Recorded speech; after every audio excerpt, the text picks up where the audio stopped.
Electronic voting machine EVM ক্রয়ে বড় ধরনের আর্থিক অনিয়মের অভিযোগ নির্বাচন কমিশনের ইসি ৩ কর্মকর্তাকে জিজ্ঞাসাবাদ করছে দুর্নীতি দমন কমিশন দুদক।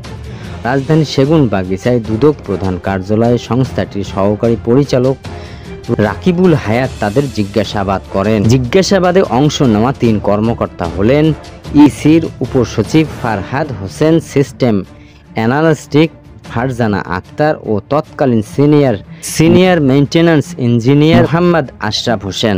দুদক সূত্রে জানা গেছে, এদিন নির্বাচন কমিশনের মোট ৬ জন কর্মকর্তাকে তলব করা হয়।